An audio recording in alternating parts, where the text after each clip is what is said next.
அதாவது மத்தேயு 18வது அதிகாரத்தில் முதல் 4 வசனங்கள் நம்ம பார்க்க போகிறோம். மத்தேயு 17வது அதிகாரத்திலிருந்து 20வது அதிகாரம் வரைக்கும் கர்த்தராகிய இயேசு கிறிஸ்து தன்னுடைய சீஷர்கள் 12 பேருக்கு மிக ஒரு முக்கியமான ஆழமான காரியங்களை சொல்லி கொடுக்கிறார். ஏன்னா மத்தேயு 21வது அதிகாரம் வரும்போது அது ட்ரையம்பல் என்ட்ரி என்று சொல்லக்கூடியதாக ராஜ பவனியாக கர்த்தராகிய இயேசு கிறிஸ்து எருசலேமுக்குள்ள வந்துடுறார். அது அவருடைய கடைசி வாரம்.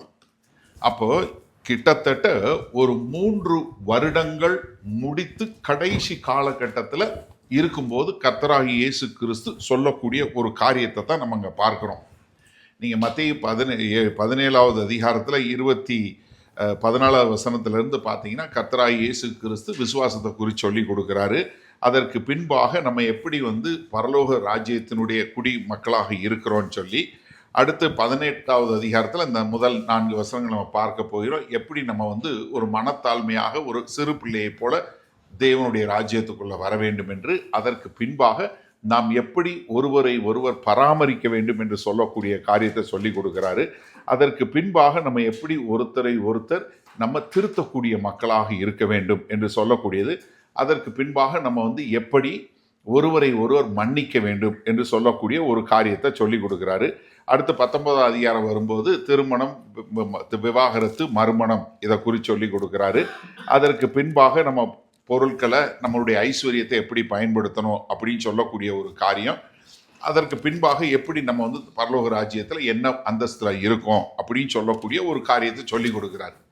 அதில் இந்த 18வது அதிகாரம் ரொம்ப சென்டர் பீஸாக ரொம்ப மிக முக்கியமான ஒரு காரியமாக இருக்கிறது.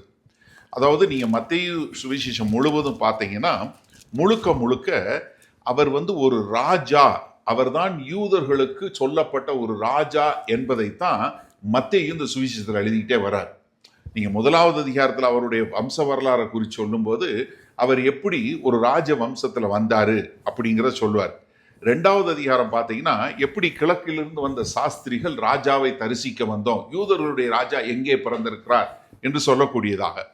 அடுத்து 3வது அதிகாரத்தில் பார்க்கும்போது நம்ம யோவான் ஸ்நானகன் அவர் தான் வரப்போகிற ராஜா, அந்த ராஜாவுக்கு வழியை ஆயத்தப்படுத்த வந்தவன் நான் அப்படிங்கிற சொல்வார்.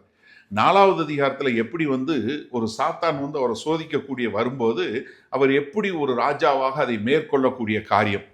அடுத்து 5வது, 6வது, 7வது அதிகாரத்தில் பார்த்தீங்கன்னா 5லிருந்து 7 வரைக்கும் உள்ள அதிகாரங்கள் அவர் மலை பிரசங்கம் என்று சொல்லக்கூடியது என்னுடைய ராஜ்யத்தினுடைய கோட்பாடுகள் எப்படியாக இருக்க வேண்டும், ஒரு ராஜ்யத்துக்குள்ள மக்கள் எப்படி இருக்க வேண்டும் என்று சொல்லக்கூடிய அந்த பிரின்சிபல், கவர்னிங் பிரின்சிபல் என்று சொல்லக்கூடியதை சொல்லி கொடுத்துட்டு அதற்கு பின்பாக 9வது 10வது அதிகாரத்தில் அவங்க சீஷர்களை எப்படி அனுப்புகிறார் என்று சொல்லக்கூடியது.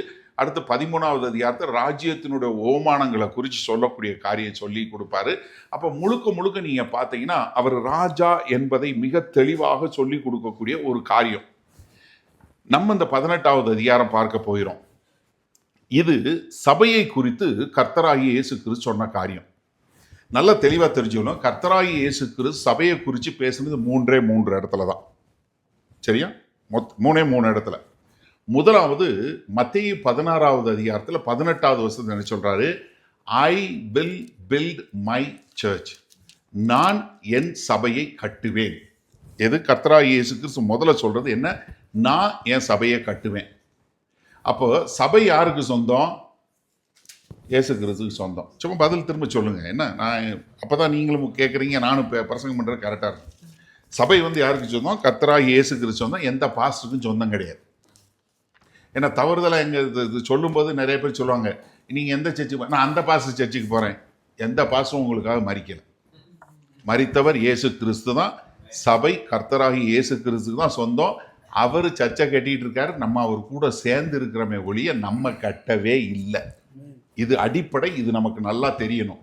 ஏன்னா நீங்கள் இருக்கிறீங்க, இப்போ உங்களை மதன் இங்கே இருந்து ஊழியம் பார்க்குறாருன்னா மதனோட சர்ச்சு கிடையாது. நல்லா தெரிஞ்சுக்கணும். இன்னைக்கு மதனை வச்சு பண்ணார், நாளைக்கு யாரை வச்சு வேணாலும் பண்ணுவார். ஏன்னா மதனோ இல்லை நானோ வர்றதுக்கு முன்னாடி சபை இருந்துச்சு, நாங்கள் போனதுக்கு அப்புறமும் சபை இருக்கும். சரியா? அப்போ முதலாவது என்ன சொல்றாரு? நான் என் சபையை கட்டுவேன்னு சொல்லிட்டாரு. அடுத்து மத்தேயு 18வது அதிகாரத்தில் இந்த சபைக்குள்ள நம்ம எப்படி இருக்கணும் அப்படிங்கிற காரியத்தை சொல்லி கொடுக்குறாரு. சபை, நான் சபை கட்டுவேன், நான் கட்டுற சபை எப்படி இருக்கணும், இந்த சபைக்குள்ள இருக்கக்கூடிய மக்கள் எப்படி இருக்க வேண்டும் என்பத காரியத்தை 18வது அதிகாரத்துல சொல்லி கொடுக்கிறார். அடுத்து 28வது அதிகாரத்துல இந்த சபை எதற்காக கட்டப்படுகிறது, என்ன, உலகம் எங்கும் போய் சீஷர்களை உருவாக்க வேண்டும், the purpose of the church. முதல்ல அவர் சொல்றது who is building the church and how the church should be 18வது அதிகாரத்தில். 28வது அதிகாரத்தில் பர்பஸ் ஆஃப் த சர்ச். இந்த மூன்று தான் கர்த்தராகிய இயேசு கிறிஸ்து சபையை குறித்து சொல்லி கொடுக்கிறார். இப்போ நம்ம ஒரு 5 காரியம் இந்த சபை எப்படி இருக்கணுங்கிறத நம்ம இந்த பார்க்க போகிறோம். இந்த வீக்கெண்டு முழுவதும் நம்ம பார்க்க போகிறோம், அதை தான் பார்க்க போகிறோம். முதல் 4 வசனங்களில் நம்ம என்ன பார்க்க போகிறோம்னா, இந்த சபைக்குள்ள நம்ம எப்படி வர முடியும், தேவனுடைய ராஜ்யத்துக்குள்ள நம்ம எப்படி வர முடியும். அதற்கு பின்பாக 8வது வசனம் 9வது வசனம் வரைக்கும் நம்ம எப்படி ஒருவரை ஒருவர் பராமரிக்க வேண்டும், how we have to care for one another அப்படிங்கிற ஒரு காரியத்தை சொல்லி கொடுக்கிறார். அடுத்து 10வது வசனத்திலிருந்து 14வது வசனம் வரைக்கும் நம்ம எப்படி ஒருத்தரை ஒருத்தர் பாதுகாக்க வேண்டும், how we ought to protect each other. முதல்ல எப்படி உள்ள வரணும், ரெண்டாவது அந்த சபையில் நம்ம எப்படி ஒருத்தர் கேர் பண்ணணும், அடுத்து எப்படி நம்ம ஒருத்தரை பாதுகாக்கணும், அதற்கு பின்பாக நம்ம எப்படி ஒருத்தர் திருத்தணும். 15வது வசனத்துலேருந்து 20வது வசனம் வரைக்கும் நம்ம எப்படி ஒருத்தர் திருத்தணும் சபைக்குள்ள, த டிசிப்ளின் ஆஃப் சர்ச். அதற்கு பின்பாக ஒரு பெரிய பகுதி 21வது வசனம் இந்த அதிகாரம் முடிவு வரைக்கும் நம்ம எப்படி ஒருத்தர் மன்னிக்கணும், சபைக்குள்ள நம்ம எப்படி ஒருத்தர் மன்னிக்கணும். அப்போ இங்க முழுக்க இது முழுவதுமே சபைக்காக சொல்லப்பட்டது.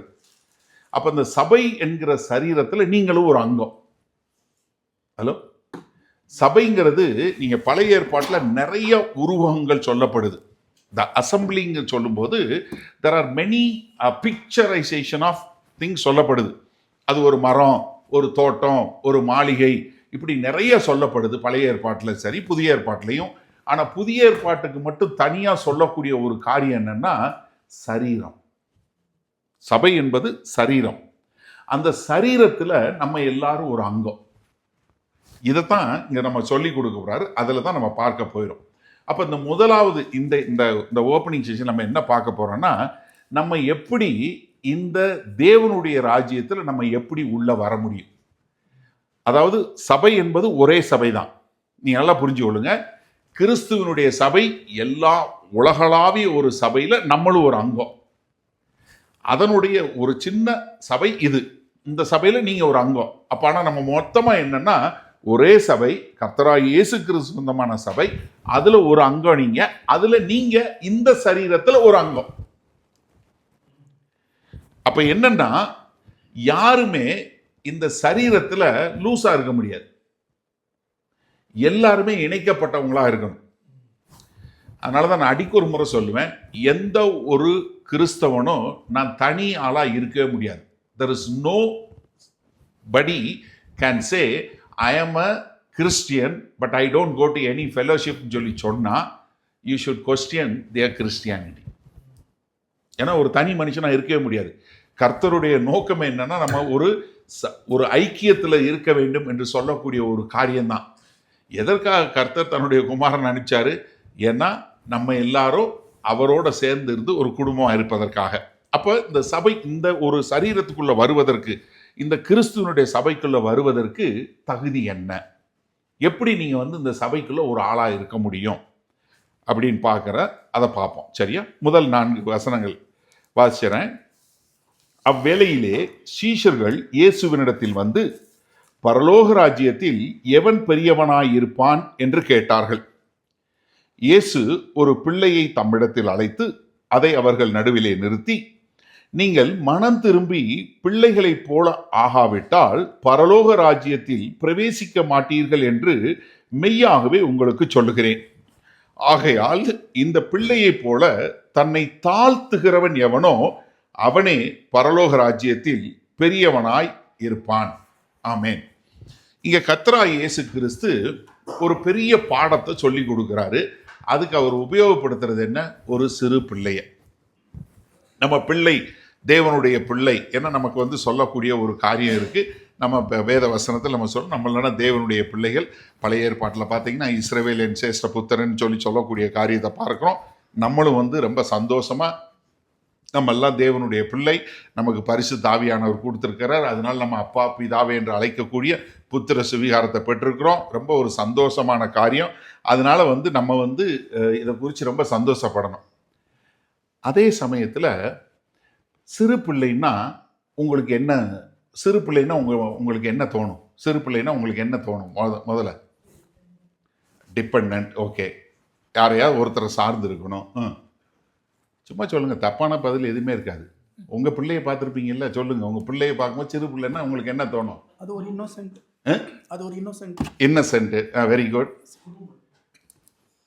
குறும்பு பண்ணு. இம்பர்ஃபெக்ட். இம்பர்ஃபெக்ட்.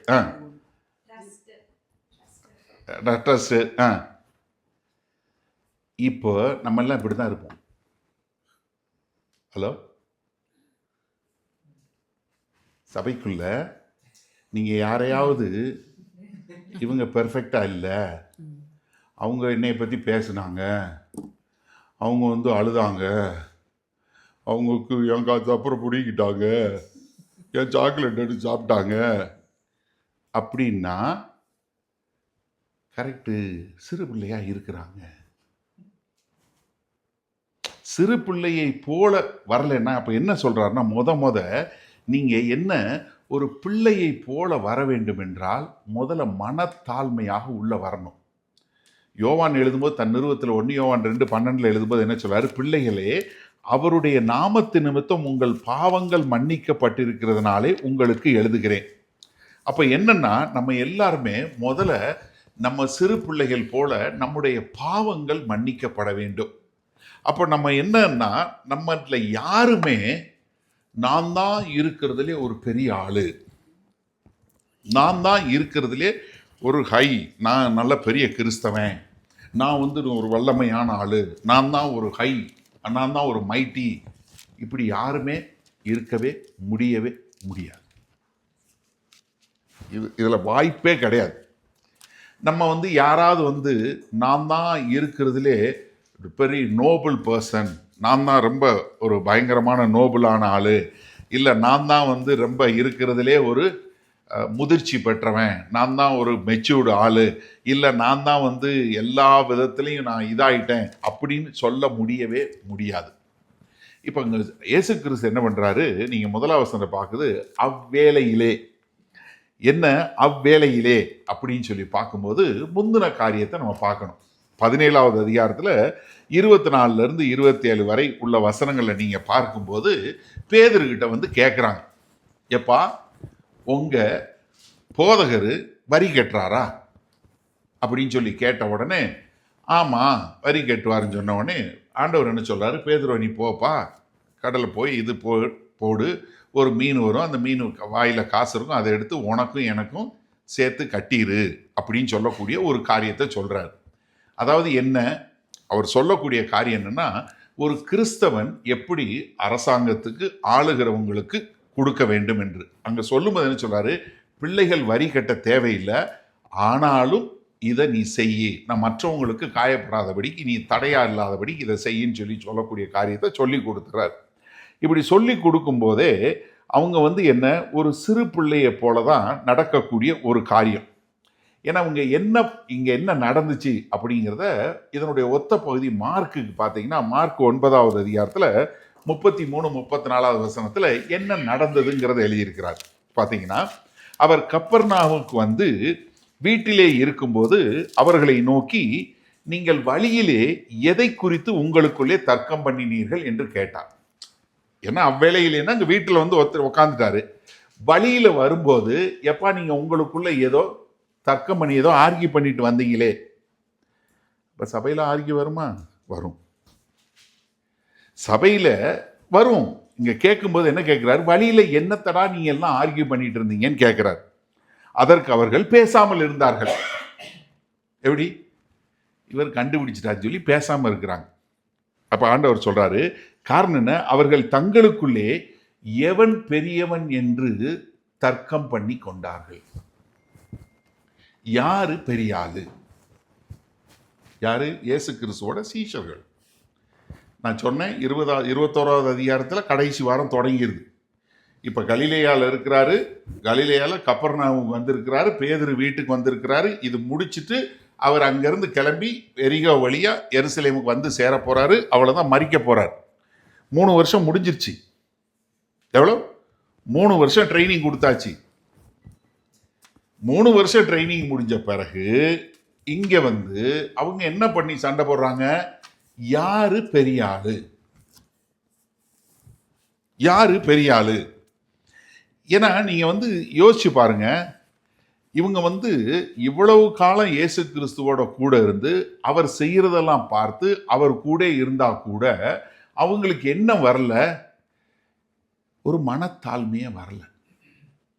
மாறாக யாரு பெரிய ஆளு அப்படின்னு அவங்களுக்குள்ள ஒரு தர்க்கம் பண்ணக்கூடிய ஒரு காரியம். இவர்கள் வந்து என்னன்னா, இயேசு கிறிஸ்து என்ன சொல்லி அழைச்சாரு? இப்ப நான் என் சபையை கட்டுவேன்னாரு, பாதாளத்தின் வாசல்கள் மேற்கொள்ளாரு. அதுக்கு அடுத்து என்ன சொன்னாரு? அது முதற்கொண்டு அவர் எருசலேமுக்கு போய் தாம் சிலுவையில் அறையப்பட வேண்டும் என்று சொல்லக்கூடிய காரியத்தை சொன்னாரு.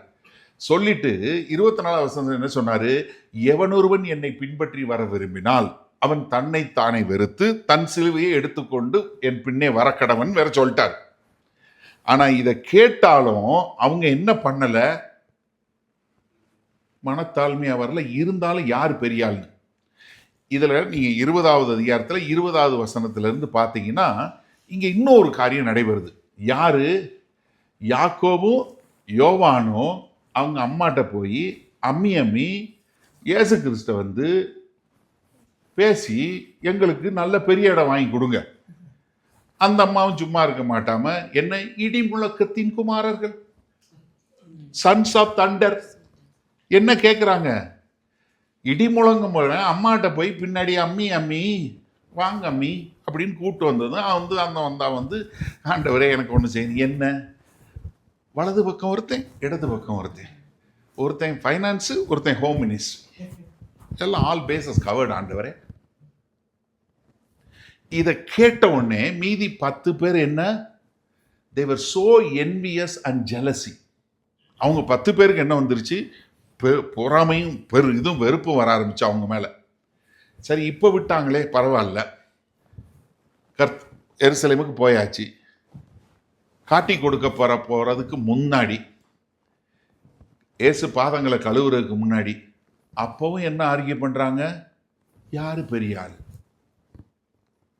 யாரு பெரிய ஆள்? இப்ப ஆண்டவர் என்ன பண்றாரு?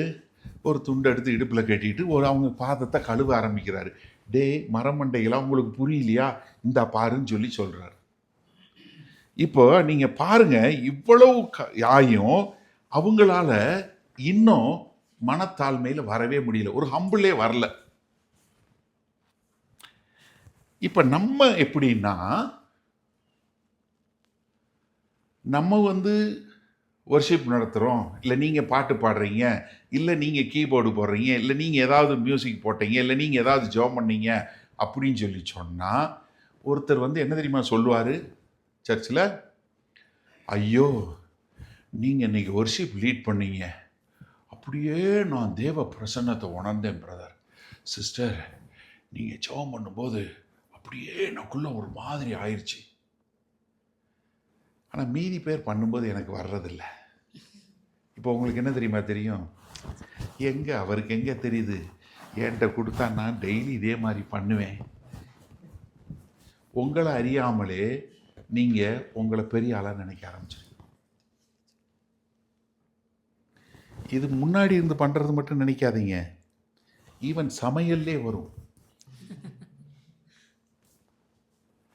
நான் மட்டும் சாம்பார் வச்சேன்னா, நான் மட்டும் சிக்கன் குழம்பு வச்சேன்னா, நிறைய நமக்கு என்ன தெரியுமா பிரச்சனை? மக்கள் நம்மளை பாராட்டுன்னு நினைப்பமே ஒழிய கர்த்தருக்கு முன்னாடி இருக்கிறோமான்னு பார்க்க மாட்டோம். இது கான்ஸ்டண்டாக நம்ம பார்த்துக்கிட்டே இருக்கணும், சோதிச்சுக்கிட்டே இருக்கணும். நான் எதுக்காக இந்த சபையில் நான் எந்த காரியத்தை செய்கிறேன்?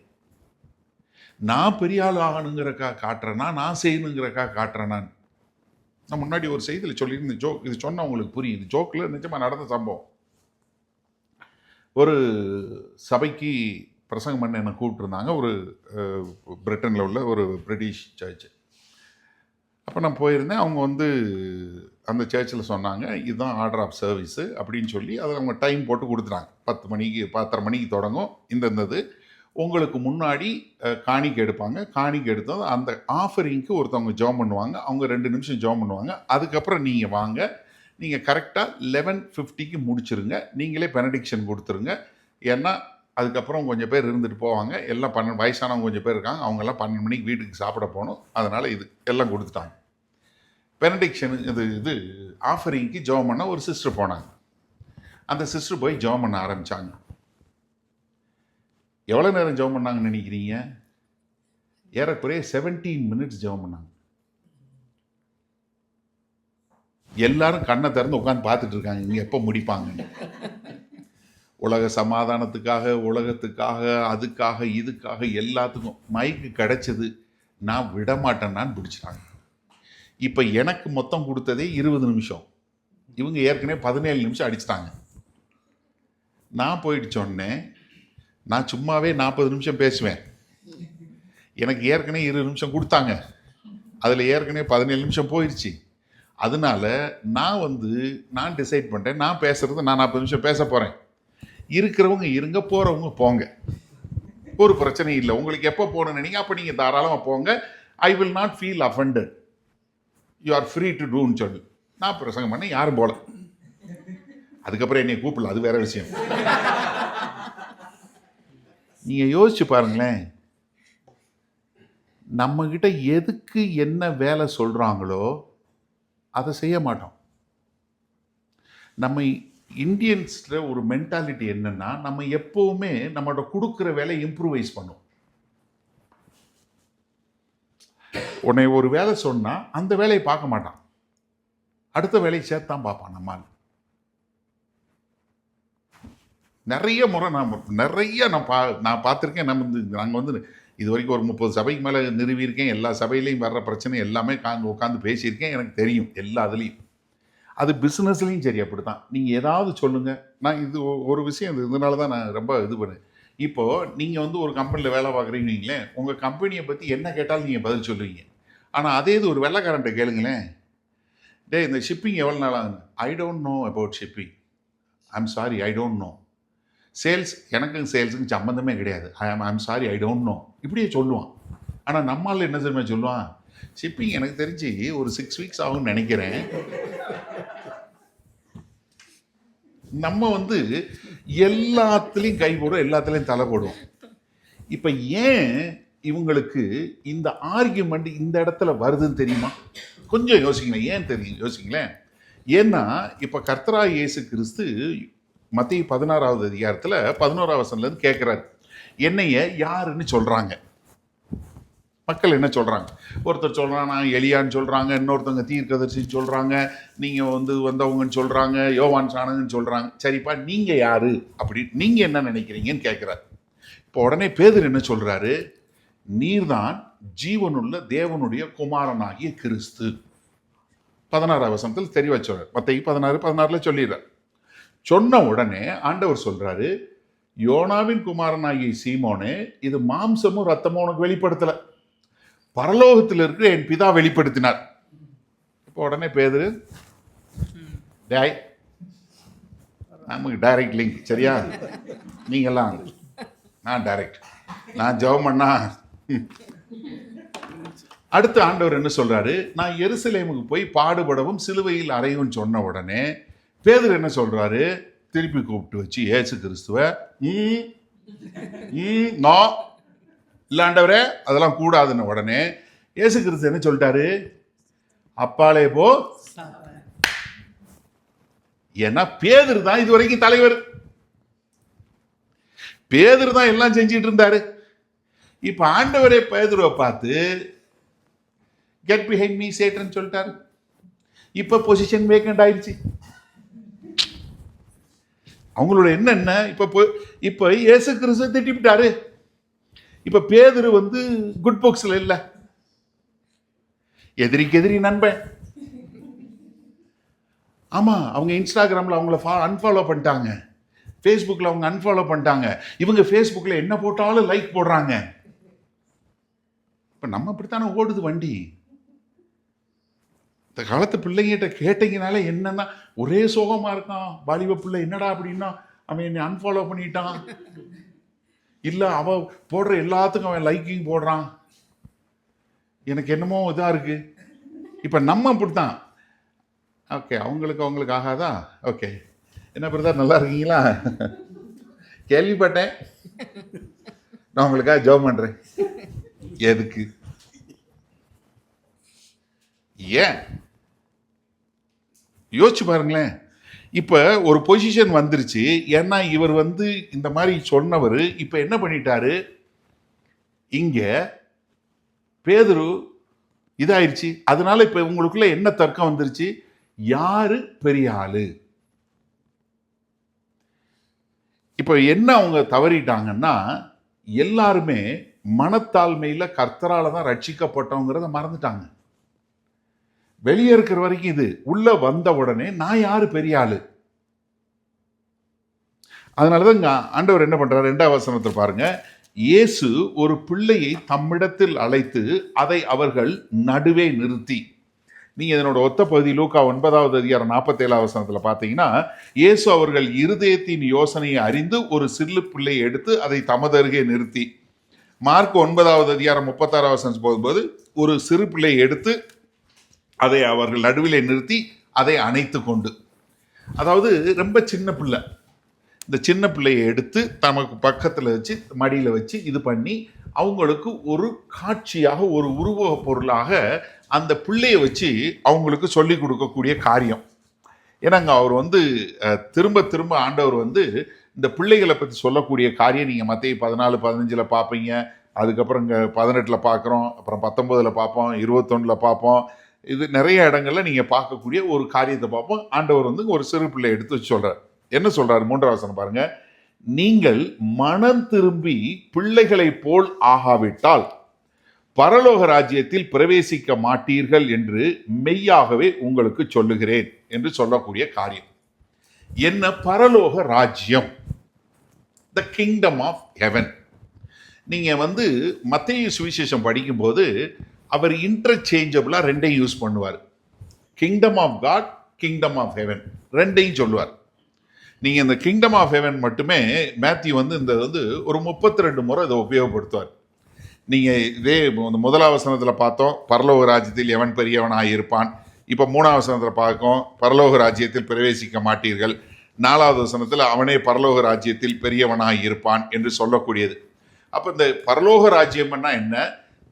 கர்த்தராகிய தேவன் ஆளுகை செய்கிற, the king's dominion is the place is called kingdom of God. தேவனுடைய ராஜ்யம்னா அது தேவனை குறிக்கக்கூடியது, இது ராஜ்யத்தை குறிக்கக்கூடியது. அவ்வளவுதானே ஒழிய ரெண்டும் ஒண்ணுதான். ரெண்டுலையும் ஒரு பெரிய வித்தியாசமான காரியம் நீங்க பார்க்க முடியாது. ஏன்னா மத்தேயு 19, 23, 24 பார்க்கும்போது, அப்பொழுது இயேசு தம்முடைய சீஷர்களை நோக்கி, ஐஸ்வர்யவான்கள் பரலோக ராஜ்யத்தில் பிரவேசிப்பது அரிதென்று மெய்யாகவே உங்களுக்கு சொல்லுகிறேன். மேலும் ஐஸ்வர்யவான் தேவனுடைய ராஜ்யத்தில் பிரவேசிக்கதை பார்க்கலாம். 23ஆம் வசனம் சொல்லும்போது என்ன சொன்னாரு? பரலோக ராஜ்யம் சொல்றாரு. 24ஆம் வசனம் தேவனுடைய ராஜ்யம் சொல்றாரு. ஸோ இன்டர்சேஞ்சபிளா ஆண்டவர் எப்பயுமே இது உபயோகப்படுத்தக்கூடிய காரியம். அதனாலதான் மத்தேயு எழுதும் போது பரலோக ராஜ்யம் தேவனுடைய ராஜ்யம். ஏன்னா நீங்க உடனே இது ஒரு அது வேற இது வேற நினைக்க தேவையில்லை, ரெண்டு ஒண்ணுதான். அதாவது நீங்க தேவனை குறிப்பா வச்சு சொன்னீங்கன்னா அது தேவனுடைய ராஜ்யம். அவர் ஆளுக்கூடிய ராஜ்யத்தை வச்சு சொன்னீங்கன்னா அது பரலோக ராஜ்யம். அதுதான் வெளியே வேற ஒன்றும் இல்லை. இப்ப என் வீடுன்னு சொல்லி சொன்னீங்கன்னா நான் இருக்கக்கூடிய வீடு. என் வீட்டு அட்ரஸ் சொல்லி சொன்னீங்கன்னா லண்டன்ல இருக்கிறவர்னா அப்ப என்னோட இடத்த வச்சு சொல்ல முடியும். அதே மாதிரிதான் அங்க தேவனுடைய ராஜ்யம் பரலோக ராஜ்யம் என்று சொல்லக்கூடிய ஒரு காரியத்தை இங்க ரெண்டையும் சொல்றாரு. அப்ப என்ன நாங்க இங்க கர்த்தராகிய இயேசு கிறிஸ்து சொல்ற இந்த பரலோக ராஜ்யங்கிறது 1000 வருட அரசாட்சியை பத்தி சொல்லல, நித்திய ராஜ்யத்துல போறதை பத்தி சொல்லல. இந்த பரலோக ராஜ்யம் என்பது என்னன்னா, தேவனுடைய ராஜ்யத்துக்குள்ள இப்ப எப்படி நீங்க வர முடியும், அதாவது இந்த சபை என்று சொல்லக்கூடிய இந்த அமைப்புக்குள்ள நீங்க எப்படி வர முடியும் என்கிற காரியத்தை தான் இங்க சொல்லி கொடுக்கிறார். ஸோ அதனால் நீங்க இதை நன்றாக புரிஞ்சு கொள்ளுங்க. அதனால என்ன சொல்றாரு, அதுக்கு என்ன குவாலிஃபிகேஷன், நீங்கள் மனம் திரும்பி பிள்ளைகளைப் போல வரணும், மனம் திரும்ப வேண்டும்.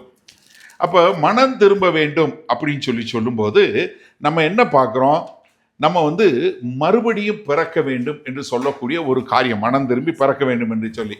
ஏன்னா பேதுரு 2வது அதிகாரம் 2 பேதுரு 3வது அதிகாரம் 9வது சொல்லும்போது தாமதிக்கிறார் என்று சிலர் சொல்லணும்னா என்ன காரணம், ஒருவரும் கெட்டு போகக்கூடாது, எல்லோரும் மனம் திரும்பி தேவனுடைய ராஜ்யத்தில் வர வேண்டும் என்பதற்காக தான் தேவன் தாமதிக்கிறார் அப்படிங்கிறத மிக தெளிவாக நமக்கு சொல்லி கொடுத்துட்டாரு. அப்ப இந்த மனம் திரும்புதல் என்று சொல்லக்கூடியதா அவர் என்ன, நீங்க மனம் திரும்பி வாங்க அப்படின்னு சொல்லக்கூடியது. இப்ப நம்ம 21வது அதிகாரத்தில் வர்றாரு, அடுத்து 23வது அதிகாரத்தில் நம்ம பார்ப்போம். எருசலேமை பார்த்து 23வது அதிகாரம் 37 38 சொல்லும்போது, எருசலேமே எருசலேமே, கோழி தன் குஞ்சுகளை தனக்குள்ள சேர்த்து கொள்ளுவது போல நான் எத்தனையோ தரம் உங்களை சேர்த்து கொள்ள மனதாய் இருந்தேன், ஆனா உங்களுக்கோ மனதில்லாமற் போயிட்டு. ஏன்னா நீங்க மனம் திரும்பல, நீங்க மனம் திரும்ப வேண்டும் என்று சொல்லக்கூடிய ஒரு காரியம். அதனாலதான் யோவான் ஸ்நானகன் முத பிரசங்கம் பண்ணும்போது என்ன சொல்றாரு, மனம் திரும்பி பரலோக ராஜ்யத்துக்குள்ள வாங்க, மனம் திரும்புங்கள், பரலோக ராஜ்யம் சமயமாய் இருக்கிறது என்று சொல்லக்கூடியதாக. அதே மாதிரிதான் அப்போஸ்தலர் ஆதி திருச்சபையில் அவங்க பிரசங்கம் பண்ணதும் மனம் திரும்பி வாங்க அப்படின்னு சொல்லக்கூடியதா.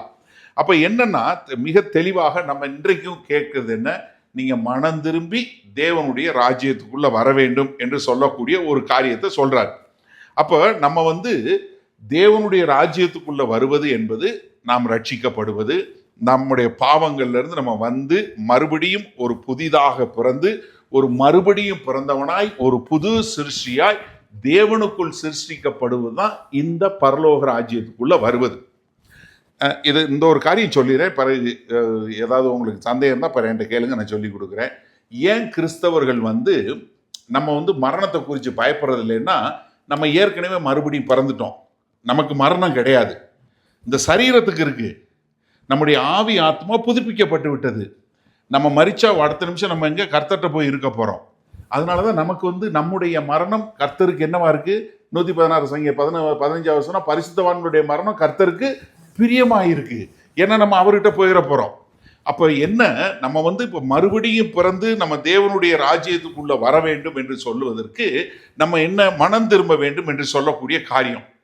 ஏன்னா யோவான் ஸ்நானகன் மத்தேயு 3வது அதிகாரத்தில் சொல்லும்போது என்ன சொன்னாரு, மனம் திரும்புங்கள், பரலோக ராஜ்யம் சமீபமாய் இருக்கிறது.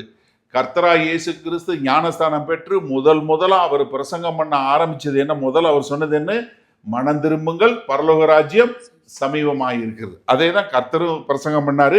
நீங்க ஆதி திருச்சபை முழுவதும் நீங்க பார்க்கும்போது அதையே தான் திரும்ப திரும்ப பார்ப்பீங்க. மத்தேயு 9வது அதிகாரம் 13வது வசனத்தில் நீங்க பார்ப்பீங்க.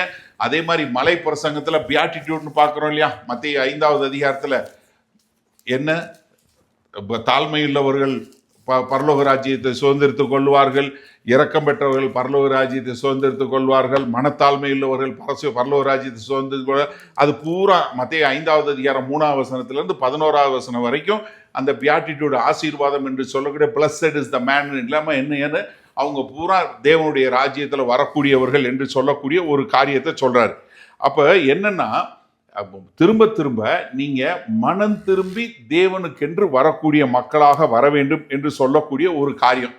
அப்போ நீங்க மனம் திரும்பி வர வேண்டும் என்றால் என்னன்னா, நீங்க ரட்சிக்கப்படுவதற்கு உங்ககிட்ட எதுவுமே இல்லை.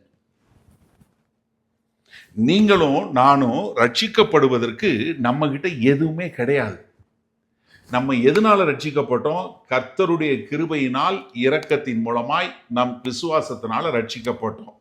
எபேசியர் 2வது அதிகாரம் 8வது 9வது வசனம் மிக தெளிவாக சொல்லுது, கிருபையினாலே நீங்கள் ரட்சிக்கப்பட்டீர்கள், இது உங்களால் ஒருவரும் பெருமை பாராட்டாதபடிக்கு இது உங்களால் உண்டானது அல்ல. அப்போ இங்க ஆண்டவர் சொல்லும்போது என்ன சொல்றாரு, நீங்க மனம் திரும்பி வர வேண்டும். இன்னொரு சமயத்தில் பார்க்குறோம், மத்தேயு 8வது அதிகாரம் 19வது வசனத்தில் ஒரு வேதபாரகன் ஆண்டவர்கிட்ட கேட்குறான், ஆண்டவரே நீர் எங்கே போனாலும் நான் உம்மை பின்பற்றி வருவேன் என்றான். அதற்கு இயேசு, நரிகளுக்கு குழிகளும் ஆகாயத்து பறவைகளுக்கு கூடுகளும் உண்டு, மனுஷகுமாரனுக்கோ தலை சாய்க்க இடமில்லை என்றார். அவருடைய சீஷர்களில் வேறொருவர் அவரை நோக்கி, ஆண்டவரே முன்பு நான் போய் என் தகப்பனை அடக்கம் பண்ண எனக்கு உத்தரவு கொடுக்க வேண்டும் என்றான். அதற்கு இயேசு, மரித்தோர் தங்கள் மரித்தோரை அடக்கம் பண்ணட்டும், நீ என்னை பின்பற்றி வா என்றார்.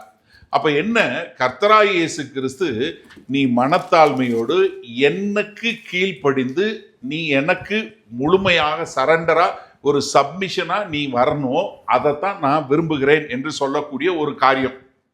அதே மாதிரி தான் மத்தேயு 10:12-13 என்ன, நீ மனுஷர்களுக்கு முன்பாக என்னை நிராகரிச்சேன்னா மறுதளிச்சேன்னா நான் பிதாவாகிய தேவனுக்கு முன்பாக உன்னை மறுதளிச்சிருவேன். நீ மனுஷருக்கு முன்பாக சொல்லும்போது நான் பிதாவுக்கு முன்பாக உன்னை நான் சொல்லுவேன் என்று சொல்லக்கூடிய ஒரு காரியம்.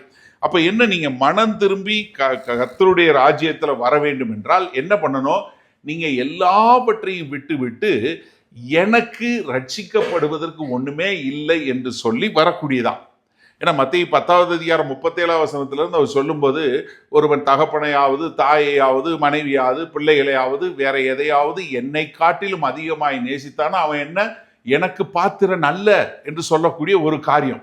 அப்ப பிரதானமாக நம்ம என்னன்னா, நம்ம தெளிவா தெரிஞ்சு கொள்ள வேண்டியது, நம்ம மனம் திரும்பி அங்க வர வேண்டும். இது என்னன்னா, நம்ம வெளியரங்கமா அறிக்கை செய்வது மாத்திரமல்ல, நமக்குள்ள உள்ளுக்குள்ள வரக்கூடிய ஒரு கன்விக்ஷன் நமக்குள்ள நம்ம என்ன பண்றோம், என்னை என்னால் ரட்சித்துக் கொள்ள முடியாது, அதனால ஆண்டவரே நான் மனம் திரும்பி உங்களை ஏற்றுக்கொள்கிறேன், நீங்க தான் என்னுடைய ஆண்டவர் என்று சொல்லி நீங்க அறிக்கை செய்து கர்த்தராகிய இயேசு கிறிஸ்துவை ஏற்றுக்கொள்ளும் போதுதான் நீங்க தேவனுடைய ராஜ்யத்துல வர முடியும்.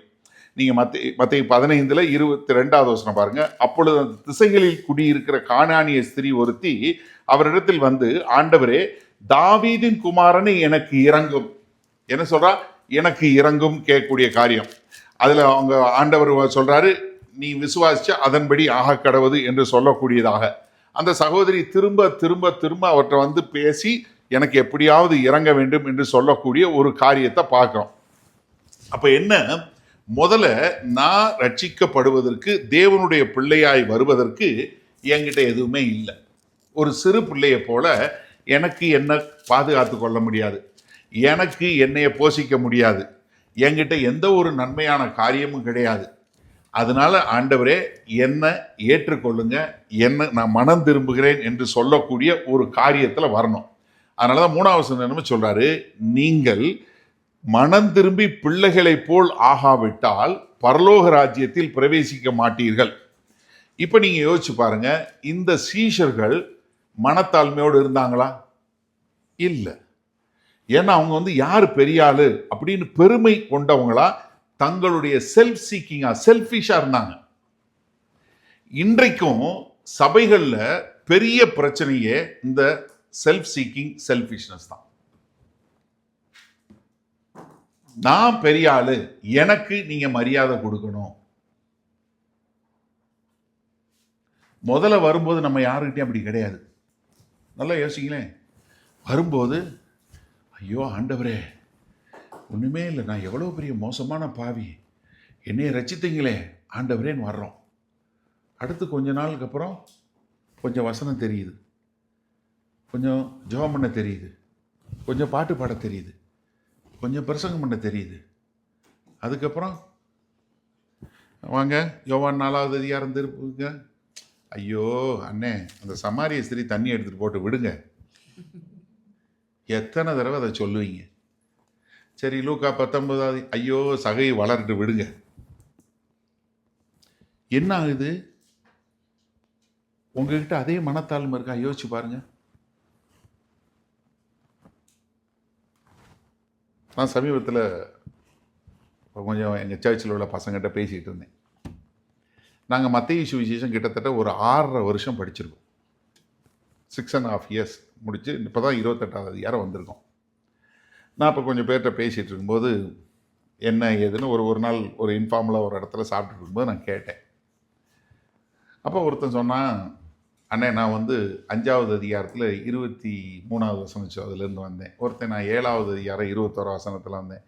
ஒருத்தன் இல்லை நான் 18வது அதிகாரத்தில் வந்தேன். நான் கேட்டேன், உங்களுக்கு யாருக்கெல்லாம் நீங்கள் வந்தப்போ கேட்ட பிரசங்கம் உங்களுக்கு ஞாபகம் இருக்கு? எல்லாரும் சொன்னாங்க, அண்ணே அன்னைக்கு கேட்ட பிரசங்கம் கர்த்தர் என்னோட பேசினார்னே, அதை அப்படியே என்னால் முழுக்க சொல்ல முடியும். ஒருத்தன் 5வது அதிகாரத்துலன்னு சொல்கிறான், ஒருத்தன் 7வது அதிகாரத்துலன்னு சொல்கிறான், ஒருத்தன் 9லேருந்து சொல்கிறான், ஒருத்தன் 16, ஒருத்தன் 18, எல்லாரும் சொல்கிறாங்க. இந்த 5வது அதிகாரத்தில் கேட்டான்ல, அந்த இம்பேக்டு 18வது அதிகாரத்தில் வந்தவனுக்கு இந்த இம்பேக்ட்ல இல்லை.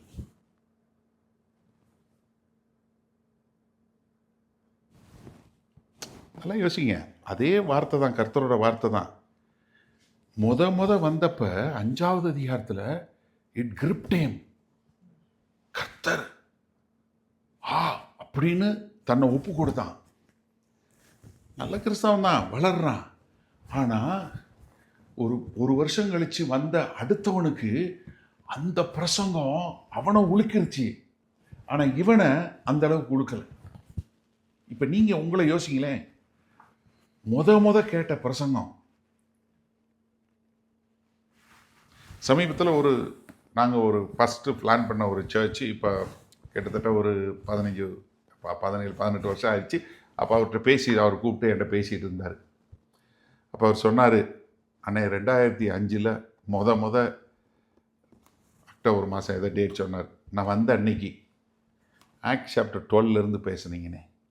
அது ஒவ்வொரு வார்த்தையும் நான் இன்னைக்கும் சொல்ல முடியுண்ணே.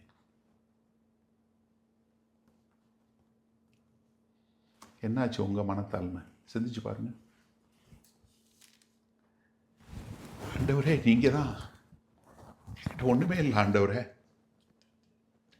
என்னைய ரசித்துட்டீங்களே அப்படின்னு ஒரு மனத்தாழ்மையில் வர்றோமே. ஆனால் நமக்கு 4 வசனம் தெரியுது, நமக்கு 4 தெரிஞ்ச உடனே எங்கே போயிருது அந்த மனத்தாழ்மை? ஏன் நிமிர்ந்துக்கிறோம்? ஏன் நம்ம முன்ன மாதிரி கர்த்தர் செய்கிறாருங்க, எனக்கு ஒரு வேலையை கொடுத்துருக்காரு, நான் செய்கிறேன், அவர் என்னன்னு சொல்லிட்டு போகிறார், இவர் என்னன்னு சொல்லிட்டு போகிறார், எனக்கு எந்த பிரச்சனையும் இல்லைங்க, நான் ஐம் டூயிங் மை ஜாப்னு. இந்த சீஷர்கள் 3 வருஷம் இருந்தாங்கங்க. அவங்க கொஞ்சம் கூட மனத்தாழ்மையில் இல்லை. அவங்க பாவத்தை குறித்து மனம் திரும்பக்கூடியவங்களா இருந்தாங்களா? இல்லை. அவங்க யாராவது நாங்கள் இது எதுக்குமே தகுதி இல்லாதவர்கள் அப்படின்னாங்களா? இல்லை. ஆனால் அவங்க என்ன சொன்ன, நான் தலைவனாக இருக்க தகுதி உள்ளவன் சண்டை போட்டுட்டு இருந்தாங்க. அவங்க கர்த்தராகிய இயேசு கிறிஸ்துவுடைய அவர்தான் ராஜா, அவருக்கு நான் கீழ்ப்படிந்து வாழ்வேன்னு சொல்லக்கூடிய முழுமையான இதில் இருந்தாங்களா? இல்லை. தன்னைத்தானே வெறுத்து என்னை பின்பற்றி வரணும்னு சொன்னாரே, தன்னை வெறுத்தவங்களா இருந்தாங்களா? இல்லை. யோசிச்சு பாருங்க. இப்போ இந்த கேள்வியெல்லாம் நீங்கள் உங்களை கேளுங்களேன். நல்லா தெரிஞ்சு கொள்ளுங்க. எப்பெல்லாம் சபைக்கு வெளியே இருந்து பிரச்சனை வருதோ அப்போ சபை பெருகும். எப்பெல்லாம் சபைக்குள்ள பிரச்சனை வருதோ அப்போ சபை பலவீனப்படும். சாத்தானோட ஒரே யுக்தி என்ன தெரியுமா? உங்களை நீ பெரிய ஆளுன்னு உங்களை சொல்லி உங்களை தடுமாற வைக்கிறது தான் சாத்தானோட வேலையை. அது ஒன்று தான் அவனோட ஓல்டு டெக்னிக். இன்னைக்கு அவன் செய்யக்கூடிய ஒரே காரியம் இதுதான். நீ ஏதோ ஒரு பெரிய ஆளு, நீ இல்லைன்னா அந்த சர்ச்சை இல்லைங்கிற மாதிரி. நான் மட்டும் இந்த சர்ச்சுக்கு போலேன்னா ஒன்றுமே ஆகாது. ஒன்றும் இல்லை, கவலையே படாது. சர்ச்சு நடக்கும். கர்த்தர் சபையை நடத்துவார். கழுதையை வச்சு பேச வச்சார் ஆண்டவர். யாரை கொண்டும் செய்வார். ஆனால் நீங்கள் உங்களுக்கு கிடைக்கிற காரியத்தை விட்டுறக்கூடாது. அதனால தான் எஸ்தர்கிட்ட சொல்லும்போது மொர்தெகாய் சொல்கிறாரு, நீ சுகமாக இருப்ப, ராஜா அரண்மனையில் இருக்கிறேன்னு நினைக்காத, உன்னை கொண்டு போனது ரட்சிப்பு உன் மூலமாக வருங்கிறக்கா கர்த்தர் கொண்டு போயிருக்கிறாரு.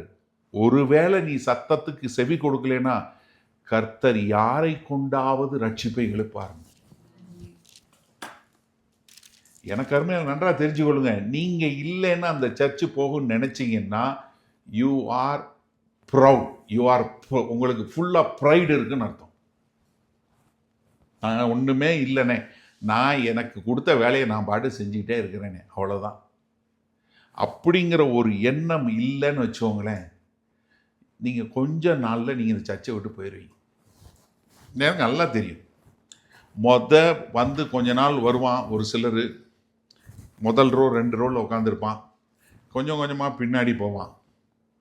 அந்த கடைசிக்கு போனதுமே நான் சொல்லிடுவேன், இந்த கொஞ்ச நாளில் போயிடுவான்டா அவன் அப்படின்னு. ஆமாம், ஃபஸ்ட்டு வருவான், அச்சோ அண்ணே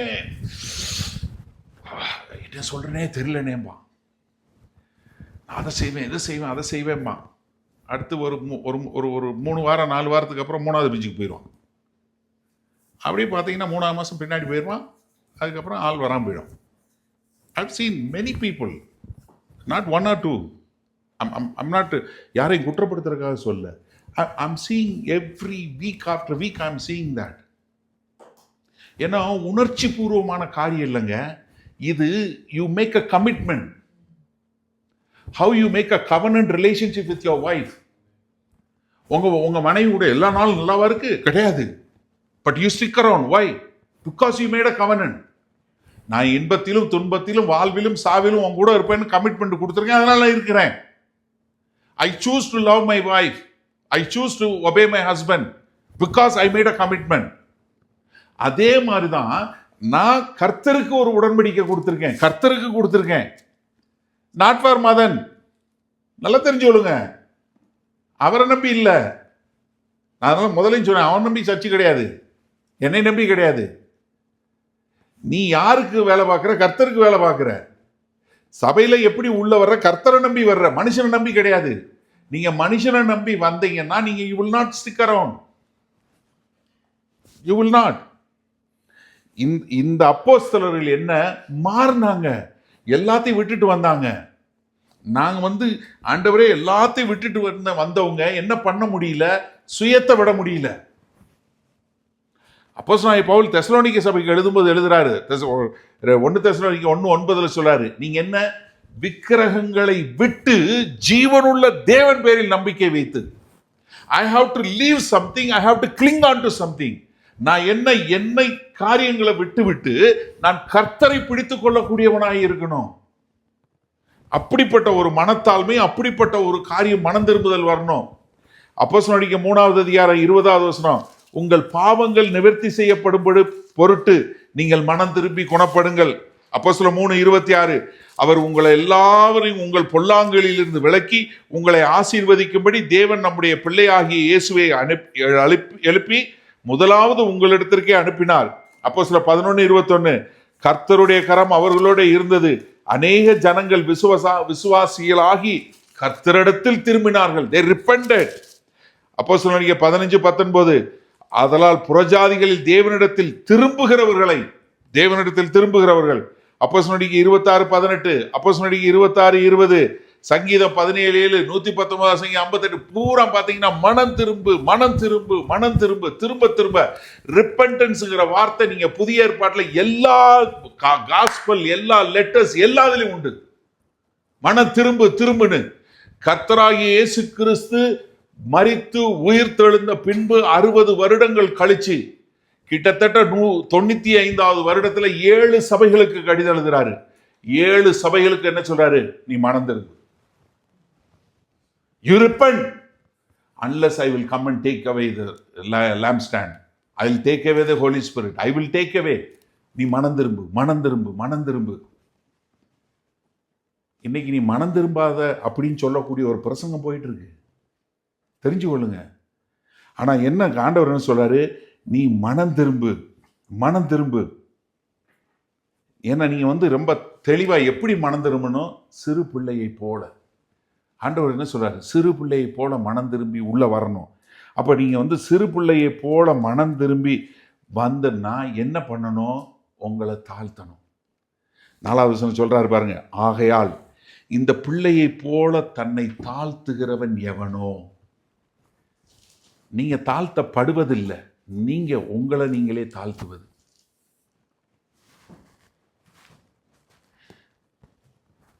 நான் இதுக்காக சொல்லலை. சபையில் எங்கள் இதில் லண்டனில் ஒருத்தர்லாம் ஐடியில் பெரிய வேலையில் இருக்கிறார். அவர் கீழே 30,000 பேர் வேலை பார்க்குறாங்க. 30,000 பீப்புள். சர்ச்சில் சேர் எடுத்து போடுறதுக்கோ, கூட்டுறதுக்கோ, வேக்கம் கிளீனர் போடுறதுக்கோ, சாப்பாடு எடுத்து வர்றதுக்கோ ஒரு சின்ன செகண்டு கூட யோசிக்க மாட்டான். தம்பி அப்படின்னு நான் சொன்னால் ஓடி போய் வேலை செய்வான். அவ்வளோ பெரிய ஆளு. I'm telling you, God looks at your heart. நீங்க எப்படி எந்த அளவுக்கு உங்களை தாழ்த்துறீங்க, எந்த அளவுக்கு நீங்க தாழ்த்தி நீங்க கர்த்தருக்கென்று வாழக்கூடிய மக்களா இருக்கிறீங்க. ஏன்னா நமக்கு வந்து என்ன ஆயிடுதுன்னா, இப்போ ஒன்றும் இல்லை, நீங்கள் நம்ம அன்றாட வாழ்க்கையில் பாருங்கள், நீங்கள் ஆஃபீஸில் பெரிய ஆளாக இருக்கிறீங்க, அவங்க அங்கே வந்து நீங்கள் சொல்லும்போது எல்லாம் கேட்குறதுக்கு ஆள் இருக்குது, எல்லாம் இருக்குது அப்படின்னா, வீட்டுக்கு வரும்போது நீங்கள் என்ன நினைக்கிறீங்க? ஒரு சிலர் சர்ச்சுக்கு வரும்போது இப்படி தான் வருவான்.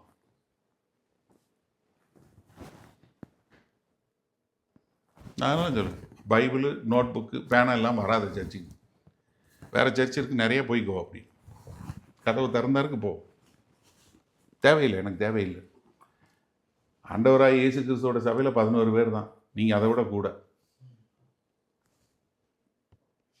அவர் 11 பேரை விட்டு போனார், அவங்க உலகத்தை கலக்கிட்டாங்க. It's not the numbers, please understand. நம்ம நம்பர்ஸில் வளர்றது ஓகே, பட் என்னன்னா நம்ம தரத்தில் வளரக்கூடிய மக்களாய், நம்மை காண்பவர்கள் கிறிஸ்துவை காணக்கூடியதாய், நம்முடைய மனத்தாழ்மையை பார்த்து நாம் இப்படி இருக்கிறோம்னு சொல்லி பார்க்கும்போது அவங்களுக்கு இதுதான் சரியான வாழ்க்கை, இதுதான் கர்த்தர் சொன்னதுன்னு. எனக்கு அருமையானவர்களே, நீங்கள் இந்த சபையில் ஒரு அங்கமாக இருக்கிறீங்கன்னா உங்களுடைய அச்சு அடையாளம் மனத்தாழ்மையாக இருக்கா? எங்கள் சர்ச்சில் கார் பார்க்கு ஒரு 20-22 கார் நிறுத்த முடியும். 8:30 சர்வீஸ், 7:55 8 நான் சர்ச்சுக்கு போயிடுவேன். இது வரைக்கும் காட் இஸ் மை விட்னஸ், ஒரு நாள் கூட என் சர்ச்சுக்குள்ள கார் பார்க்கில் என் காரை நிறுத்தினது கிடையாது. நான் வெளியே போய் எங்கேயாவது ரோட்டில் நிறுத்திட்டு நடந்து உள்ளே வருவேன். எல்லாருக்கும் தெரியும், சர்ச்சில் இருக்க எல்லாருக்கும் தெரியும். பசங்க எல்லாரும் சொல்லுவாங்க, அண்ணே நீங்கள் உள்ளே விடு, I want to be a role model. லேட்டாக வர்றவங்க நிறுத்திக்கிட்டும், நான் முன்னாடி வரேன், வெளியே நிறுத்துறேன், ரோட்டில் நிறுத்திட்டு வரேன்.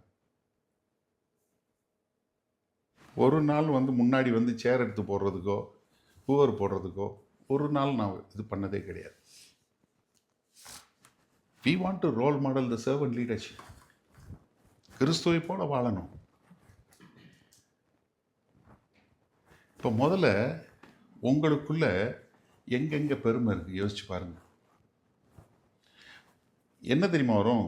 மனத்தாழ்மை இருந்தால் நீங்கள் மற்றவங்களோட ஒப்பிட்டு பார்க்க மாட்டீங்க. When you are humble, you will not compare yourself with others. The moment the pride comes, நான் அவங்களோட நல்லா பாடுவேன், நான் அவங்களோட நல்லா மியூசிக் போடுவேன், நான் அவங்களோட நல்லா ஜெபம் பண்ணுவேன், அவங்களோட நான் நல்லா பிரசங்கம் பண்ணுவேன். சரிண்ணே, நான் அன்றைக்கி ஹம்பிள் பண்ணிடுறேன், அடுத்த மாதம் மறுபடியும் வரும், மறுபடியும் தலை தூக்கும்.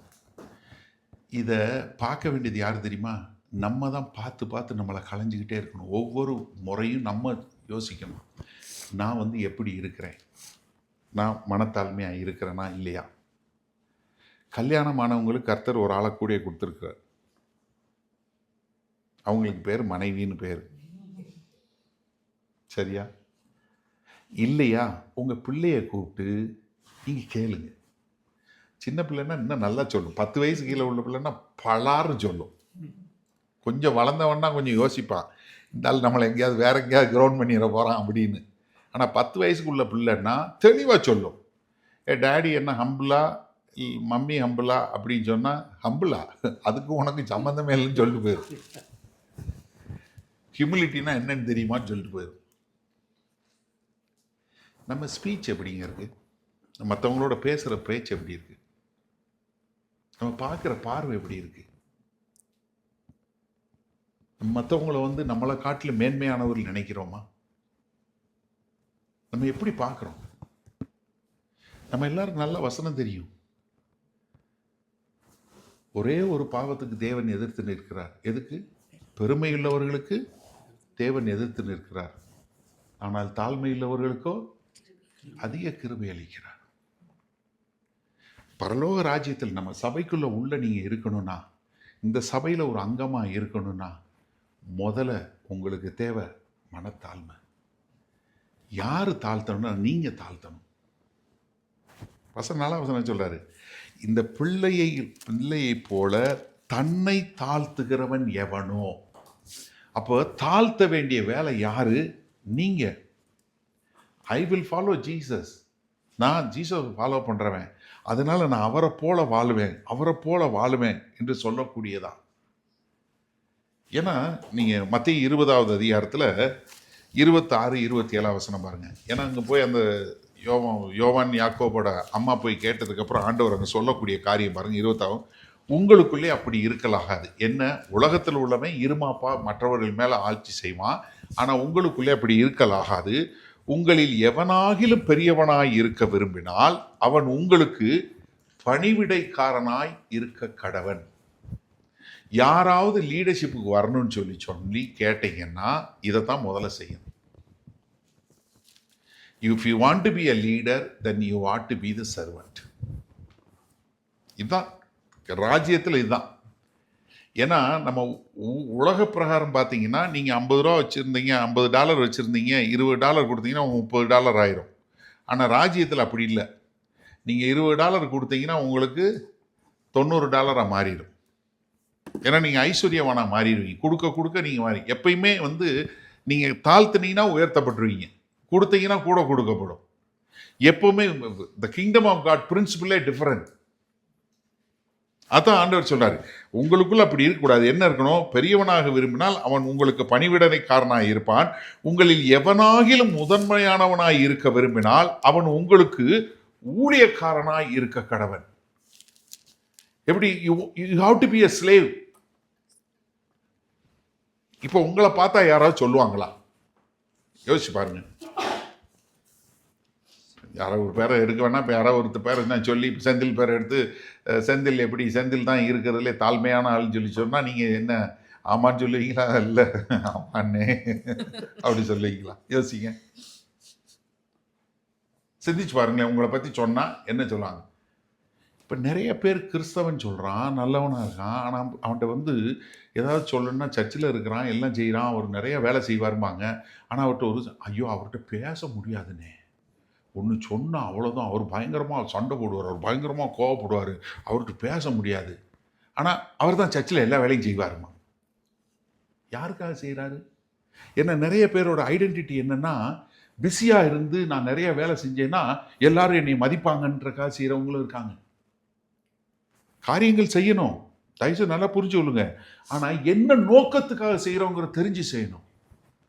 நான் எதற்காக இந்த சபையில் இணைக்கப்பட்டிருக்கிறேன், நான் எதற்காக இங்கே ஒரு உள்ள அங்கமா, ஏன்னா என்னுடைய ராஜ்யத்துக்குள்ள, என்னுடைய சபைக்குள்ள, என்னுடைய ரியல்ம்ல under my dominion if you want to come, this is how you should be. கர்த்தர் சொல்றாரு, you have to humble, you have to humble enough. என்கிட்ட ஒண்ணுமே இல்லை, நான் மற்றவர்களுக்கு பணி செய்கிறவனா, நான் ஒரு வேலைக்காரனா, ஒரு அடிமையா இருக்க தயார். அதுக்கு உதாரணம் என்ன? கர்த்தரா இயேசு கிறிஸ்து தாழ்த்தினாரு. எப்படி தாழ்த்தினாரு? நீங்க பிலிப்பியர் 2வது அதிகாரம் 6வது வசனத்திலிருந்து பாருங்க.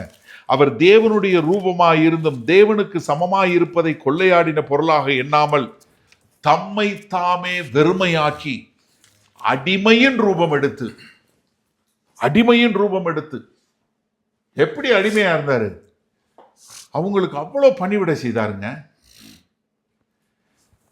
ஒரு காரியம் நீங்க சிந்திச்சு பாருங்க. யோவான் 13வது அதிகாரத்துல சீஷருடைய பாதங்களை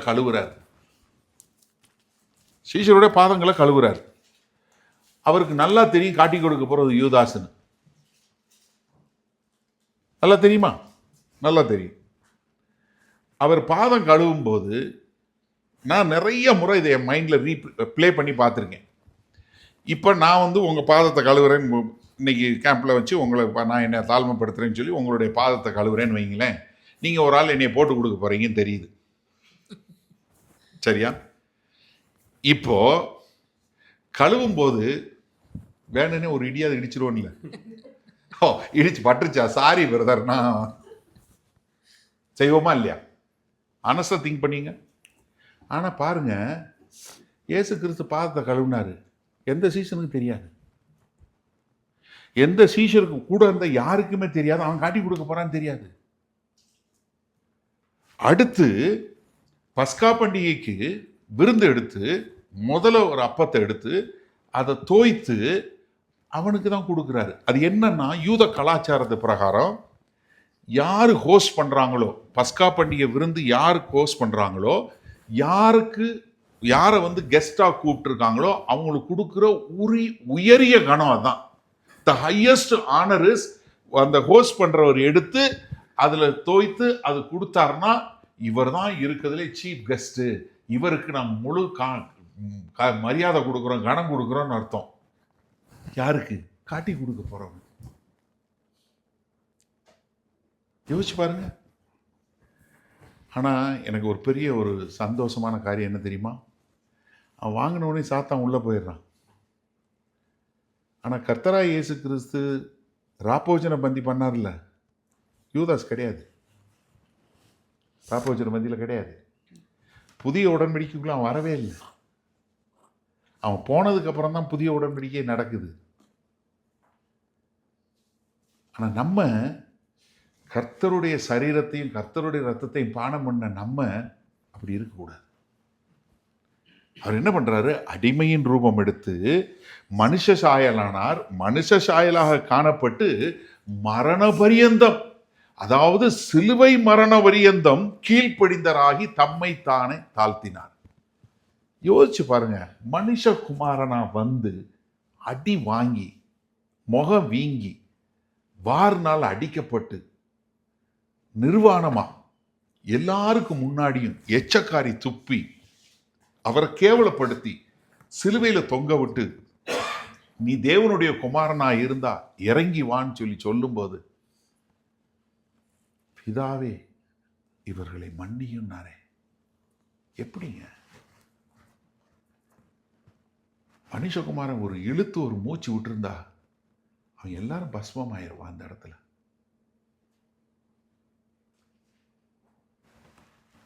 நீங்க சபைக்குள்ள நீங்க எப்படி இருக்கிறீங்க? இங்க இருக்கிறதுக்கு எனக்கு தகுதியே இல்லை, ஐ டோன்ட் டிசர்வ் திஸ், இப்படிப்பட்ட ஒரு அமைப்புல இருப்பதற்கு எனக்கு தகுதியே இல்லை, I am not better then anybody, இங்க இருக்கிற யாரை காட்டிலும் நான் பெரியவன் இல்லை, சிறந்தவன் இல்லை, அப்படிங்கிற ஒரு மனத்தாழ்மை உங்களுக்கு இருக்கா? இல்லை எல்லார காட்டிலும் நான் தகுதியானவன், நான் அப்படி பண்ணுறவன் இல்லை, இப்படி பண்ணுறவன் இல்லை அப்படின்னு சொல்லக்கூடிய காரியம். நாங்கள் நிறைய அந்த மாதிரி கேம்புக்கு போவோம்.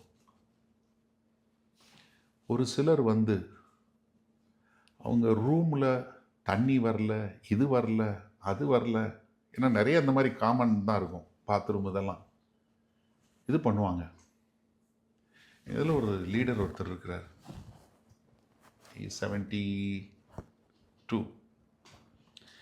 நைட்டு எல்லாம் முடிச்சுட்டு, ஏன்னா நாங்கள் எல்லாம் உட்காந்து அதுக்கப்புறம் ராத்திரி எல்லாம் ஜெபம் பண்ணி எல்லாம் பண்ணி முடிச்சுட்டு அதுக்கப்புறம் எல்லாம் பேசி எல்லாம் முடிக்க போகும்போது ஒரு இப்படி ராத்திரி ஒரு 12-1 மணி ஆயிரும். ஒரு நாள் 1 மணிக்கு எல்லாம் பேசி முடிச்சுட்டு நான் டாய்லெட்டுக்கு போகிறேன். அந்த 72 வயசு அவர் உட்காந்து பாத்ரூமில் முழங்கால் போட்டு தொடச்சி எடுத்துக்கிட்டு இருக்கிறார், காமன் பாத்ரூம். ஐ லிட்டரலி கிரைட். ஐ செட், அண்ணே இல்லை தம்பி, நான் வேற ஒரு வேலையும் செய்யலை இந்த கேம்பில், அட்லீஸ்ட் இதையாவது நான் செய்கிறேன். யோசிச்சு பாருங்க. இங்கே காமன் டாய்லெட் தான் இருக்குது. காலையில் நீங்கள் போகிறதுக்கு முன்னாடி யாரோ ஒருத்தவங்க அசுத்தம் பண்ணியிருந்தாங்கன்னா இதுக்கு தான் அந்த கேம்புக்கு வர வேணான்னு சொல்லுவீங்களா? சே, கர்த்தர் எனக்கு இது சர்வீஸ் பண்ண ஒரு ஆப்பர்ச்சுனிட்டி கொடுத்துருக்கிறார், நான் அடுத்து சுத்தமாக வச்சுட்டு போகிறேன். ஏன்னா எனக்கு வரக்கூடிய வெகுமதி மனுஷன்ட்ட இருந்து இல்லை, அவர்கிட்ட இருந்து. அவர் எனக்கு வெகுமதியை கொடுப்பாருன்னு நான் அடுத்த நாள் சொன்னதும் அவங்க அந்த அண்ணன் வந்து சொன்னாங்க, தம்பி எனக்கு ஏதாவது ரிவார்டு கிடைக்குன்னு பார்த்தேன், நீ சொன்ன மாதிரி நீ வந்து எல்லாத்தையும் சொல்லிவிட்டே தம்பின்னாரு. எப்படி இருக்கு பாருங்களேன். அண்ணே எனக்கு ரொம்ப கில்ட்டியாக இருக்குன்னு என்ன, நான் ஏன் தம்பி நீ தான் நிறையா வேலை செய்கிறிய அப்படின்னு. இல்லைண்ணே, இருந்தாலும் இப்படிப்பட்ட வேலைன்னா கர்த்தர் நிறையா இல்லைன்னே ரிவார்டு கொடுத்துருவாரு அப்படின்னு. யோசிச்சு பாருங்களேன். இந்த கேம்புக்கு நீங்கள் என்ன வேலை செஞ்சீங்கன்னு எனக்கு தெரியாது. ஒரு வேளை உங்களை பாராட்டாமல் உங்களை பற்றியே சொல்லாமல் விட்டுட்டா நீங்கள் எப்படி போவீங்க? போகும்போது சின்ன சின்ன காரியம்தான். God looks at small small things. I'm telling you. சின்ன சின்ன காரியங்களில் உங்களுடைய ஒபீடியன்ஸ் எப்படி இருக்கோ அதை வச்சு தான் ஆண்டவர் செய்யக்கூடிய காரியம். இப்போ முதல்ல நீங்கள் ரட்சிக்கப்படுவதற்கு தகுதியானவங்களா? கிடையாது. கர்த்தருடைய சுத்த கிருபை. என்கிட்ட எந்த நன்மையும் கிடையாதுங்க ரட்சிக்கப்படுற அளவுக்கு. நாங்கள் நிற்கிறதுக்கு தகுதியே இல்லாத ஒரு ஆள். ஆனால் கர்த்தர் என்னைய தகுதிப்படுத்தி அவருடைய ரத்தத்தை சிந்தி என்னை தெரிந்து கொண்டார். அதனால் நான் யாரையும் உதாசீனப்படுத்துறதே கிடையாது. என்னால் எந்த அளவுக்கு என்னை தாழ்த்தி நான் மற்றவங்களுக்காக என்ன செய்ய முடியுமோ செய்யக்கூடிய ஒரு ஆளாக நான் இருக்கணும்னு விரும்புகிறேன். அதனால் நான் என்னை தாழ்த்துறதுக்கு ஒரு நாள் ஒரு இது யாராவது எதாவது சொன்னால் கூட நான் ஒன்றுமே சொல்கிறதில்ல. இப்போ நீங்கள் யோசிங்க, நீங்கள் எப்படி நான் தகுதியுள்ளவன், எனக்கு மரியாதை கொடுக்கணும், எனக்கு கனம் கொடுக்கணும், எனக்கு தான் மைக் கொடுக்கணும், இல்லை இது அப்படின்னு சொல்லக்கூடிய ஒரு காரியம் உங்களுக்குள்ளே இருக்குதா? உங்களை நீங்களே சோதிச்சு பாருங்களேன். நீங்கள் ஒரு ஹம்பிளாக இருக்கிறீங்களா? ஏன்னா இது ரொம்ப முக்கியம். ஏன்னா இதுதான் நீங்கள் இந்த காலகட்டத்தில் இப்போ நீங்கள் எப்படி ஒரு அஸ்திவாரம் போடக்கூடிய மக்களாக நீங்கள் எல்லாம் வர்றீங்க. இப்படி அஸ்திவாரம் போடக்கூடிய மக்கள், உங்களுடைய அஸ்திவாரம் சரியாக இருந்துச்சுன்னா அடுத்து வர்றவங்க உங்களை மாதிரியே வருவாங்க. நீங்கள் சரியில்லைன்னு வச்சுக்கோங்க, அடுத்து வர்றவங்க வேறு மாதிரி தான் வருவாங்க. இப்போ நீங்கள் எல்லாரும் இதே மாதிரி செஞ்சீங்கன்னா அடுத்து வர மோல்டு அதே மாதிரி வரும். எல்லாரும் ஐயோ அவர் இப்படி செய்கிறார், நம்ம எப்படி சும்மா இருக்க முடியும், நான் ஓடி போய் செய்கிறேன், அவர் வயசானவர் செய்கிறார், நான் எப்படி சும்மா இருக்க முடியும், அந்த மாதிரி செய்யக்கூடிய மக்களா? ஒரு மனத்தாழ்மையோடு மற்றவர்களுக்கு என்று வாழக்கூடிய மக்களா? நான் கர்த்தராகிய இயேசு கிறிஸ்து என்னை தெரிந்தெடுத்தார். என்னை இந்த சபையில் ஒரு நோக்கத்துக்காக இணைச்சிருக்கிறார். நான் இணைக்கப்பட்டதுக்கு காரணம் இருக்குது. என்னை உள்ள அலோவ் பண்ணியிருக்கிறாரே, அதற்கு நான் ஒரு தகுதியுள்ளவனாய், ஆண்டவரே நான் மனத்தாழ்மையாக வாழ விரும்புகிறேன், பெருமையாக இல்லை. எனக்குள்ளே எந்தெந்த பகுதியில் பெருமை இருக்கோ அதிலிருந்து எனக்கு விடுதலை வேணும். நான் மாறணும் ஆண்டவரே. எனக்கு அருமையானவர்களே, அப்படி செய்யும்போது தான் நாம் சரியான முறையில் ராஜ்யத்தில் கட்டப்படுவோம். முதல்ல நம்மளுடைய என்ட்ரி சரியாக இருந்தால் தான் மீதி எல்லாமே சரியாக இருக்கும். இது அடிப்படை, உங்களுக்கும் அடிப்படை. நீங்கள் இந்த சபையில், தேவனுடைய சபையில் நீங்கள் இணைக்கப்பட்டிருக்கீங்க. ஒரு மனத்தாழ்மையோடு இணைக்கப்பட்டிருக்கீங்களா? மனத்தாழ்மையோடு இணைக்கப்பட்டிருக்கீங்களா? சிந்திச்சு பாருங்க.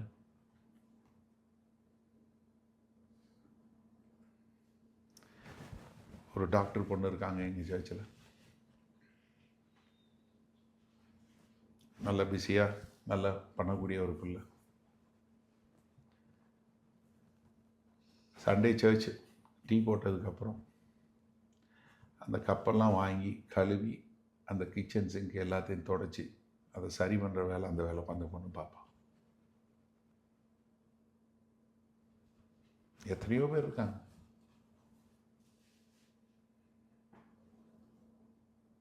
ஒரு நேரம் கூட நிறைய பேர், நான் எங்கள் சர்ச்சில் அத்தனை உதாரணம் சொல்ல முடியும். ஏதாவது ஒரு வேலை அப்படின்னு சொல்லி சொன்னால், அண்ணே நான் போகிறேன், அண்ணே நான் போகிறேன், நான் போகிறேன் அப்படின்னு சொல்லக்கூடியவங்களா, தங்களை தாழ்த்தக்கூடிய மக்களாக இருக்கும்போது அந்த கர்த்தர் கிரியை செய்வார். கர்த்தர் நமக்குள்ள ஒரு பெரிய கிரியை பண்ணுவார். அந்த மனத்தாழ்மை என்ன பண்ணும் தெரியுமா? உங்களை கர்த்தரை போல மாற்றும். கர்த்தருக்குள்ளே உங்களை கட்டப்படும். அப்போ சபை சரியான முறையில் சரியான ஃபவுண்டேஷனில் இருக்கும். இப்போ நம்ம ஒரு கொஞ்சம் டைம் எடுத்து ஜெபம் பண்ண போகிறோம். ஹஸ்பண்ட் அண்ட் ஒய்ஃபாக நீங்கள் சேர்ந்து 2 பேர், உங்கள் 2 பேரும் கொஞ்சம் நமக்குள்ளே எந்த இடத்துல பிரச்சனை இருக்குது, நம்ம எதை மனத்தாழ்மையாக செய்கிறோம், எங்கே நம்மக்கிட்ட வேர் வி லூஸ் ஹியூமிலிட்டி, நம்ம அவங்கள காட்டில் நம்ம நல்லவங்க, அவங்கள காட்டில் நம்ம பெரியவங்க, அவங்கள காட்டில் நம்ம திறமைசாலி அப்படின்னு நம்ம எங்கேயாவது நம்ம தடுமாறுறோமா, எங்கே இருக்கிறோம் அப்படி சொல்லி பார்த்துட்டு அந்த உங்களுக்கு கொடுத்ததில் வந்து பின்னாடி வந்து நீங்கள் எழுதுறதுக்கு ஒரு இது கொடுத்துருக்கு, நீங்கள் எப்படி இருக்க போகிறீங்க அப்படின்னு.